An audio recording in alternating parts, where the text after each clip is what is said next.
આપણે નિરોગી બનીએ. એમ તમારે દ્વૈત પરમાત્માને મળવું હોય તો આ 4 સાધન, આ દેહ છે એ ગુરુને ચરણે નમાવાનું છે. નમાવાનું છે એટલે અહંકાર શૂન્ય બનવાનું છે. જ્યાં સુધી અહંકાર હશે ત્યાં સુધી તમારા અને ગુરુ વચ્ચે એક પડોળ છે. હજી પણ છેલ્લું આવરણ એ છે ત્યાં સુધી મળે નહીં. એ છેલ્લું પડોળ ને પણ પાડી દે સંપૂર્ણ શરણાગતિ સૂક્ષ્મ રીતે બધું સોંપી દેશો ને પછી કોઈ આવરણ રહેતું નથી. ત્યારે જે ચેતનના જે તરંગો છે એ તમને પ્રદિત કરશે. તમારા અણુ રોમમાં પ્રસરશે. જે રીતે પથ્થર નાખીને વમળ પેદા થાય ને એ જ રીતે તમારી ચેતના અને મારી ચેતના વચ્ચે જે આ પડળો છે, મનના છે, બુદ્ધિના છે, અહંકારના છે, આ બધા જ પડળો જો દૂર થાય તો સાક્ષાત્કારને ક્ષણ માત્ર નથી.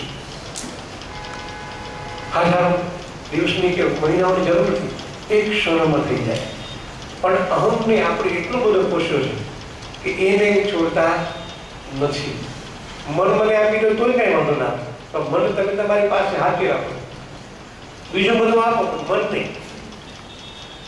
મન જ કારક છે ને. એ જો મને તમે સોંપી દો 1 કલાકમાં તમને સાક્ષાત્કાર થઈ શકે. પણ મન તમે બચાવી રાખો છો, કારણ કે વ્યવહાર ચલાવો છે, ચલાવવાનો ઉપર વાળો છે.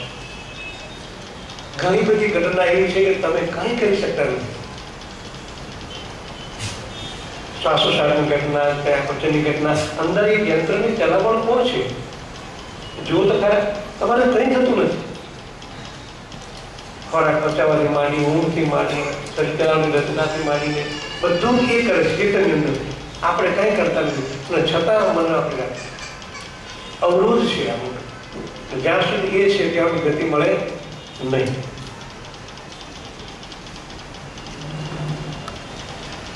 होशपूर्वक रहना ये क्या कैसे हो सकता है? होशपूर्वक अवेयरनेस આમાં ઘણું બધું કહી શકાય.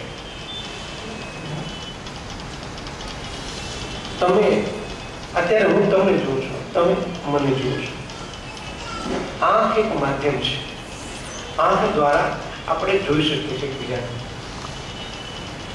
આંખ તો એક સ્થૂળ છે, એમાં એક ચૈતન્ય છે.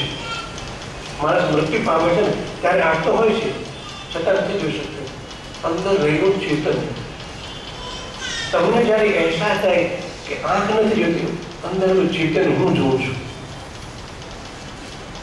અને એ જાગૃતિ તમને અવગેશ લાવશે કે અંદર ચેતન ધબકાર, અંદરનો ધબકાર પણ છે અને બાહ્ય પણ તમે જુઓ. આ બેનો જ્યારે સમન્વય થાય ત્યારે હોશ થોડુંક રહી શકાય.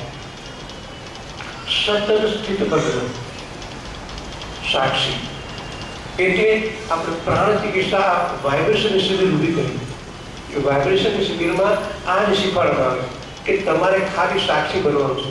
તમારું મન ક્યાં રાખવાનું? હાથ ઉપર. તમારું મન છે હાથ ઉપર અને તમારી દ્રષ્ટિ સામેની વ્યક્તિ પર, તરત તમને વાઇબ્રેશન આવવા મળશે. કારણ કે તમે સાક્ષી બની ગયા. સામેની વ્યક્તિને સ્થૂળ દેહ તમે જોતા નથી.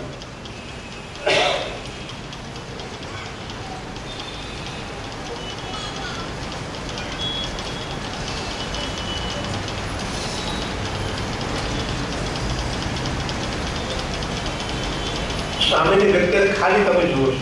મન કરવાનું ક્યાં? હાથ ઉપર. એને કારણે આખો ત્રિકોણ બને, તમે સૂક્ષ્મનો અનુભવ કરો છો અને સાક્ષી બની જાય. તે કર્મના બંધનમાં આવ્યા નહીં. સતત તમે હોશ મન સાથે જુઓ, જે ચેતન છે ધબકાર સાથે જુઓ છો. ખાઓ છો, પીઓ છો, યંત્ર. તમારું મન ક્યાં દોડતું છે? તમે એક કોળીઓ ભરો ત્યારે હોશ પર ભરો કે આ હું ખાઈ રહ્યો છું. ચેતનને ક્યાં રાખે અને હોશ પર ક્યાં? એ રીતે દરેક પ્રક્રિયામાં, દરેક ક્રિયામાં જાગૃતતા હોય છે કે આ હું કરું છું. મને એક જગ્યાએ કેન્દ્રિત કરો અને ભટકવાનો. તો આને સાક્ષી ભાવ કહેવાય. સ્થિત પ્રજ્ઞા જે ચેતન છે એની સાથે સતત અનુભવ કરવો. એનો ચેતનનો સતત અનુભવ કરવો એને ચેતન્ય કહેવાય, એને હોશપૂર્વક કહેવાય. જેને અનુભવ કર્યા છે આ એક જાગૃતિ. આના પર ઘણા ગ્રંથો લગાય છે, ઘણું આના પર ચર્ચા થઈ શકે. આ તો પ્રશ્નનો મેં જવાબ આપ્યો કે હોશ પર કોને કહેવાય.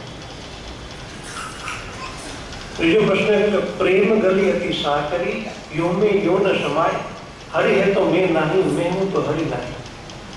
प्रेम गली अति साकरी, यो में पे न समाय, जो हूं हूं तो हरि नहीं, हरि है तो हूं नहीं। સૌથી પહેલું તો પ્રેમની ડેફિનેશન આપી. પ્રેમ એટલે શું? આપણે જનરલ જીવનમાં જે લાગણી છે, સ્નેહ છે, એને પ્રેમ ના કહેવાય. એક ભાવ છે તમારો, એ મનથી ઉપર થયેલો ભાવ છે. પ્રેમનો મીનિંગ છે, પ્રેમ એટલે પરમમય બનવું. પરમ એટલે પરમાત્મા, ઈશ્વર. પ્રેમનો મતલબ છે પરમમય બનવું, એટલે પ્રેમ. પ્રેમ ગલી હતી સાંકળી. પરમને જે પહેરવાની જે ગલી છે, સુખમાની બંકનાળ છે, સાંકળી છે. એમાં ગમે તેને એકને મટવું પડે. તમે જ્યારે પરમાત્મા મય બની જાઓ ને, તમે જતા રહેશો. એટલું ચેતન જ રહેશે. પરમાત્મા છે એટલે હું નથી. જયારે હું હોઉં છું તો પરમાત્મા ન જ હોય. કારણ કે તમે હું સાથે મન છે. જ્યાં મન હોય ત્યાં પરમાત્મા હોય નહીં. આ કવિએ કહ્યું છે કે પ્રેમ ગલી હતી સાંકળી, એમાં દો ન સમાય, જો મેં હું તો હરિ નહીં, હરિ હે તો મેં નહીં. ગમે તેને એકનું વિસર્જન થવું જ પડે. ચેતન સાથે ચેતન મળો તો એક જ રહે છે. દ્વૈતમાંથી અદ્વૈતમાં જાઓ. અદ્વૈતમાં જાઓ પછી કાંઈ રહેતું નથી. એ પરમાત્મા મય પરમને અનુભવ છે, સમાધિનો અનુભવ છે. જે મહાત્માએ અનુભવ કર્યો ને, એને અલગ અલગ શબ્દોમાં એનું વર્ણન કર્યું. આ કવિએ કર્યું, એ સંત નરસિંહ મહેતાએ કહ્યું. આ દરેકે સંતોએ જે અનુભવ કર્યા ને, ત્યારે એની વાક્ય રચના બદલાઈ જાય. એને પરમને વ્યક્ત કરવાના શબ્દો અલગ અલગ છે. એકનું એક નરસિંહ મહેતાએ એનું એ કહ્યું, અખિલ બ્રહ્માંડમાં એક તું શ્રી હરિ જુજુ એ રૂપે અનંત વાસ. એ ભક્તિ માર્ગી હતા, કૃષ્ણમય રહેતા હતા. જ્યારે સાક્ષાત્કાર થયો ત્યારે વાત બદલાઈ. તું તો આખી બ્રહ્માંડમાં દરેકમાં તું છે. એટલે આખી ડેફિનેશન વાક્ય રચના બદલાઈ ગઈ. એને જે મહાત્મા અનુભવ કર્યો ત્યારે વાણી બદલાઈ ગઈ. ગીત ભજન ગાતા હતા, સતત કૃષ્ણ કરતા લઈ અને ભગવાનના ભજન ગાતા હતા. અને એ જ બોલે છે કે જ્યાં લગી આત્મ તત્વ ચીન્યો નહીં, ત્યાં લગી સાધના સર્વ જૂઠી. શું છે? ભજન કીર્તન કરતા લઈને 24 કલાક ગાતા હતા. એ જ નરસિંહ મહેતા કહેતી કે જ્યાં કે આત્મ તત્વ ચીન્યો નહીં, ત્યાં લગી સાધના સર્વ જૂઠી. તો શું આપણી સાધના જૂઠી? ના, સાધના તો આપણી પણ બરોબર છે. પણ એક એક સ્ટેપ બાય સ્ટેપ જ્યારે જઈએ ને, ત્યારે સાક્ષાત્કાર થાય, ત્યારે તમારું અંતકરણ વિશાળ બની જાય. આખા બ્રહ્માની અનુભૂતિ તમે કરી શકો. આખા બ્રહ્માના વિવેક તમે આપી શકો, લઈ શકો. આ સાક્ષાતની ઘટનામાંથી બને છે. સતત ઘટના શું બને છે? આપણા ઘણા બધા સાધકોને અનુભવ થયા, પણ ઘરે ગયા કે પાછા અચાનક ત્યાં થોડુંક દુઃખ થાય. પણ આટલી મહેનત કર્યા પછી પણ પરિણામ 0. આ ઘણી મોટી વિરલ ઘટના તમારા જીવનમાં ઘટે છે. તમે એને સહજ રીતે જે વસ્તુ મળી ગઈ ને, એ કિંમત તમને છે નહીં. આ સત્ય મારે ઉચ્ચારણ પર કરવું. સત્ય એટલું સહજ રીતે તમને આપ્યું કે તમે એને અનુભવમાં લઈ શકતા નથી. સતત જે અનુભવ થયો એના મય તમારે રહેવું જોઈએ. હોશપૂર્વક આ શબ્દ આવ્યો, સતત પરમાત્મા મય રહેવું જોઈએ. બાહ્ય જગતની વિચમણાઓ પરમાત્માને શોધો. હું એમ નથી કહેતો કે તમે કાલથી બધું ધંધા વેપાર બંધ કરો, એ મિનિંગ નથી. હોશપૂર્વક રહેવાથી, એનું જીવન સમર્પિત કરવાથી તમારે યંત્ર ચાલવાનું છે. કરતા શ્રી હરિ છે. તમારે કરતા ભાવ મટી જવાનો છે. તમને એ અહેસાસ થયો કે હવે હું એ જ ચેતનનો અવતાર છું, એ જ ચેતનનો અંશ છું. જેનો એકાત્મ ભાવ અનુભવ કર્યા પછી હવે તો આ બહારનો ભાવ ન હોવો જોઈએ. છતાંય આપણે એ જ ભાવમાં રહીએ છીએ. એને કારણે આપણે પાછા મનની જંત્રમાં ફસાઈ ગયું.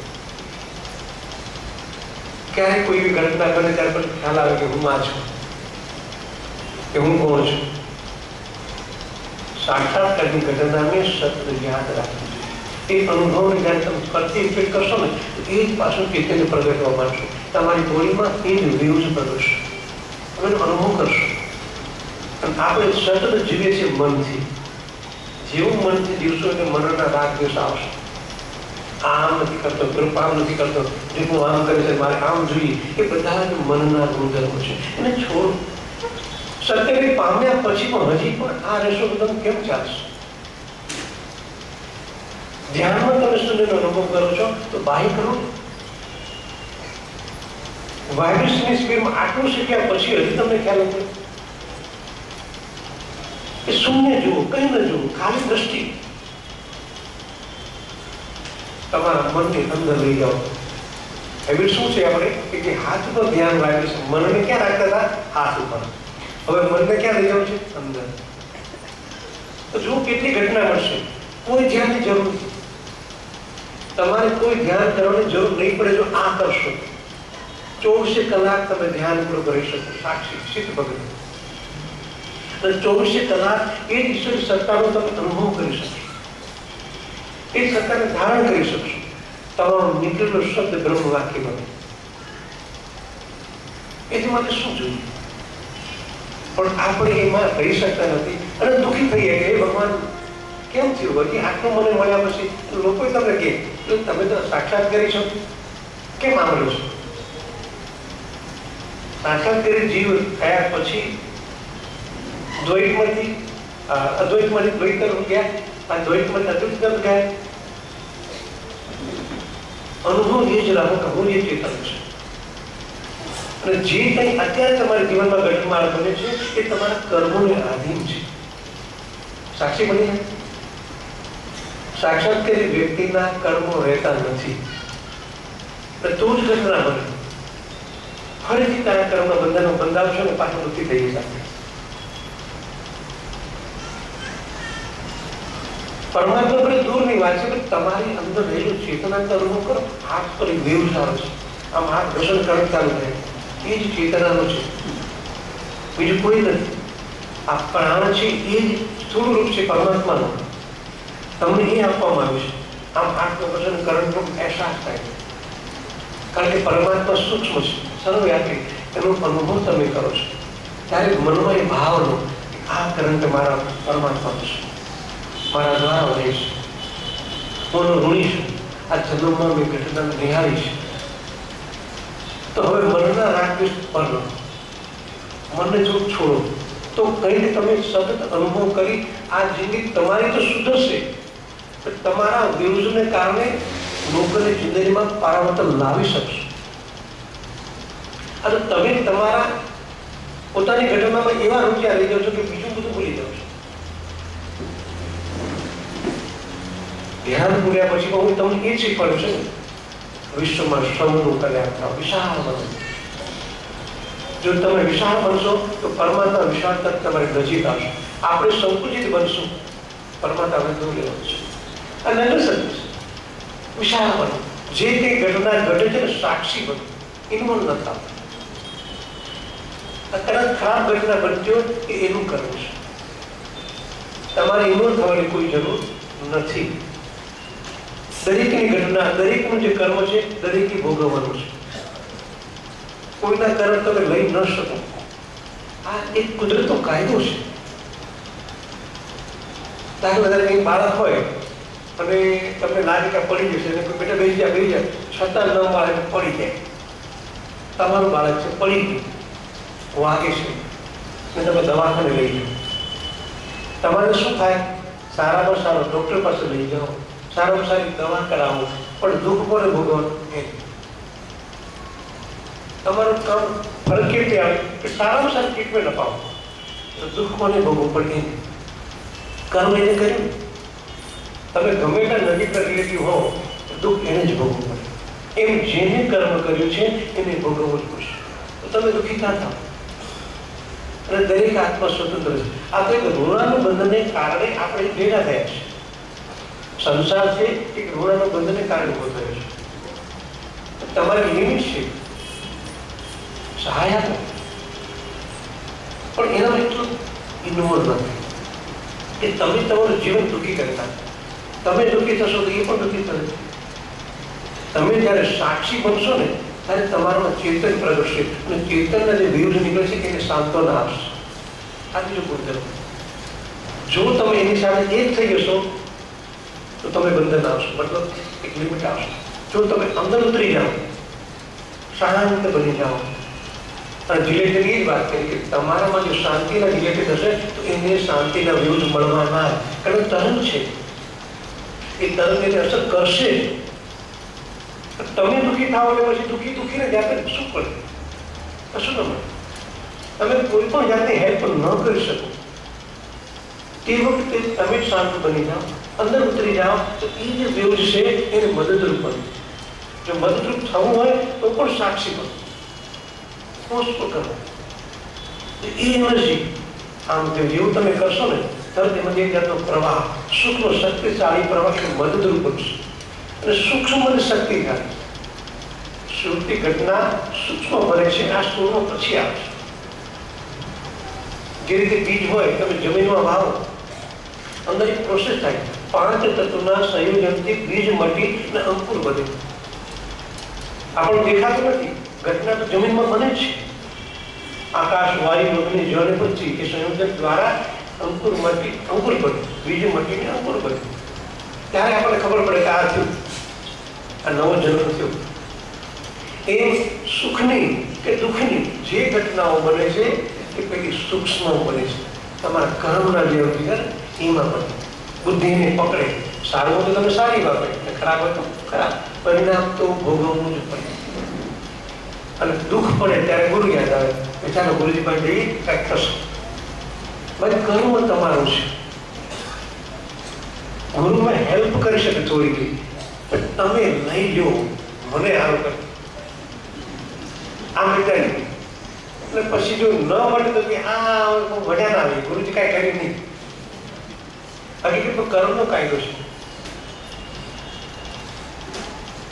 મેં અનુભવ કર્યો છે, જ્યારે તમે મારી પાસે આવો ત્યારે હું તો સમજતો હોઉં કે આ દુઃખી આત્મા આવ્યો, એ ભગવાન મેળવવા આવ્યો નથી, એ દુઃખ મને આપવા આવ્યો. તમે લઈ લો ને, મને શાંતિ આપે. અમુક કરુણા વસ્તુ એમ થાય કે ચાલો આ બાળકને એક ચોકલેટ આપી દઉં તો પછી તો ભગવાનને ભજે, એનું દુઃખ થોડું હળવું કરી દઈએ તો પછી તો કાલ ભરશે. પણ આ દુઃખ મટી પછી નવું આવે, વળી પાછું હાજર બાપા પાણી મંત્રી આપો. હવે શું કરું? હું મનમાં મૂંઝાતો, તમારો હસતો મનથી કે આ બાળક એમ મને કર્યું કે ભગવાન મને આપી દે, પણ એ કાંઈક રસ્તો બતાવો, કાંઈ માટે આ પીડા માટે સુનક માંગણી કઈ રીતે બને? હળવા બનો, સહજ બનો, તો કઈ ઘટના બને. આ કર્મ તમારું છે. જ્યારે તમે કર્યું ત્યારે કોઈ યાદ ના કરે, ભગવાનને ગુરુને થઈ ગયું અને પરિણામ આવ્યું ત્યારે હવે તમે ઇન્વોલ્વ થવા તો તમે સાચા ગુરુ. પાછું આ વિશે મનમાં હોય મારું દુઃખ મટાડો તો તમે સાચા ગુરુ. પરમાત્મા પછીની વાત છે, પણ મારું દુઃખ મટાડો, નહીં તો આ ગુરુભાઈનો પાવર નથી, આ બીજા ગુરુભાઈ ગુરુભાઈ. આ મેન્ટાલિટી છે. પારક જેવી માંગણી. ક્યારેક કોઈ એવું આત્મા મારી પાસે આવે અને મને કે પરમાત્મા તમે પ્રશ્ન કરે કે આખો દિવસ મારો આનંદ મજાય કે એક બંધો આવે કે કમસે કમ પરમાત્મા શું છે સમજવું તો છે. આખો દિવસ તત્વમાં આ જ માંગણી આવે નેગેટિવ. મને એમાંથી કાઢો, મારા છોકરા લગ્ન નથી થતા, ક્યારે થશે, મારો ધંધો નથી ચાલતો. આ બધું જ તમારું કર્મ છે ભાઈ. સારું આવશે તેનો ઉગાર થવાનો છે, પણ બધાને તાત્કાલિક જોઈએ કે હાલ તમે મટાડી નાખો ને તો પછી ભગવાનને માફ કરો, પણ પછી ઘરે જઈને નવી સમસ્યા ઉભી જોઈએ. એમાંથી બહાર નીકળાતું નથી. શું કરવું એ ખબર નથી પડે. એટલે અમે ઘરે પૂછાઈ જઈએ તો કરવું કેમ આવે?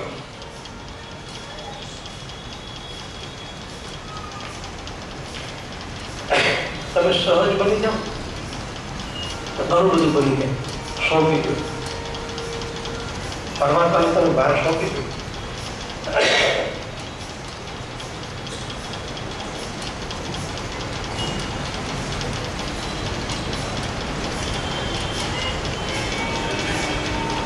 એક ભાઈ એક ભિખારી તો રસ્તા પર જઈ રહ્યો હતો, દુખી આત્મા, બે ટન ખાવાનું મળે ન મળે એ પોઝિશનમાં એક નાની પોટલી માથે મૂકી અને પસાર થઈ રહ્યો હતો. ત્યાંથી સમ્રાટ કંઈક જંગલમાં શિકાર કરવા ગયો, ભૂલો પડી ગયો, ત્યાંથી પસાર થયો. આ દુઃખી આત્માને જોયો, એને થોડુંક દુઃખ થયું, એટલે બિચારો દુઃખી બહુ છે, ચાલી શકતો નથી. રથને ઉભો રખાવ્યો અને એ ભાઈને કહ્યું બેસી ગયા, રથમાં બેસી ગયા, હું તારા ઠેકાણે પહોંચાડી દઉં. હવે આ વિચારો ભિખારી જેવું એની જિંદગીમાં રથ સોનાનો આ બધું જોયું નહોતું. અને સમ્રાટે જ્યારે ઉભો રાખીને એને કહ્યું અંદર બેસી જાય.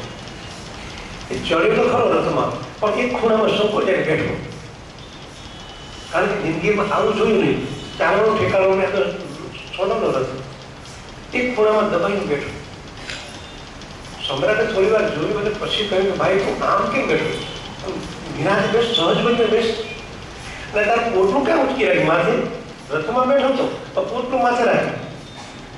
એ કે સમ્રાટ બીજું બધું ઠીક, તમે મારા પર આટલી બધી કરુણા કરી, મને રથમાં બેસાડ્યો, આ પોટલું મને ક્યાં આપ્યું? સમ્રાટ એમાં હસવા માંડ્યો કે ભાઈ આ પોટલું તું તારું માથે રાખ કે રથમાં રાખ, શું ફરક પડશે? વજન તો નથી ઉચકવાનું છે, એમાં કઈ ફરક પડશે? પોટલું તું તારું માથે રાખ કે રથમાં બેહાર, વજન તો નથી ઉચકવાનું. એમ આપણા જીવનમાં આ બધું આપણે જે તકલીફો છે ને એ બધી બધું ભેગી રાખી સોંપી દેવાનું, બધું ભગવાને અર્પણ કરી દીધું. હવા કીધું નિરાશ, મનને શાંત. જેટલું તમે શાંત કરશો ને એટલી ઘટના બનશે, સારી ઘટના બનશે. નહીં તો આ જીવનમાં એવી ઘટનાઓમાં આપણે અટવાઈ જઈશું કે આગળનો રસ્તો મળશે. જ્યાં સુધી મન શાંત નથી ત્યાં સુધી કોઈ ઘટના બનવાની. અને મન શાંત કરવાના આ જ રસ્તા છે, મંત્ર. એમ તમારો ધબકાર આપણે 3 મિનિટો બતાવીએ, આમ કરશું તો ઘટના બનશે. તો મનનો પડેલો કપાશે. મન હતું નહીં, મન તો નામ આપવામાં આવ્યું. જે રીતે માનો કે આ અંકલેશ્વર છે,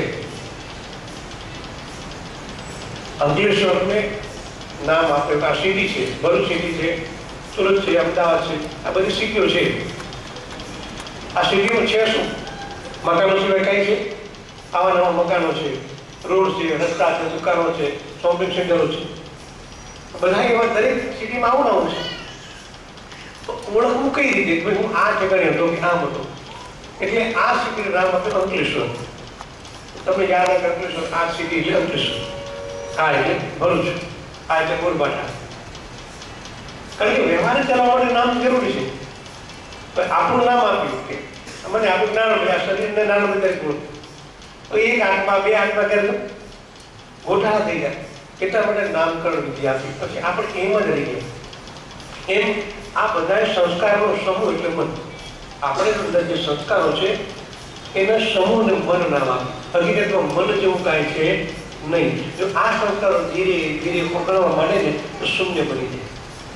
જ્યારે મન નથી, મન જ્યારે નિર્વિચાર થાય છે ત્યારે કાંઈ રહેતું નથી. ત્યારે એકનું ચૈતન્ય પ્રગટ છે, અંદર એનું ચૈતન્ય પ્રકાર, મન શાંત બની. બધી જ વિટમણાઓ મનની છે.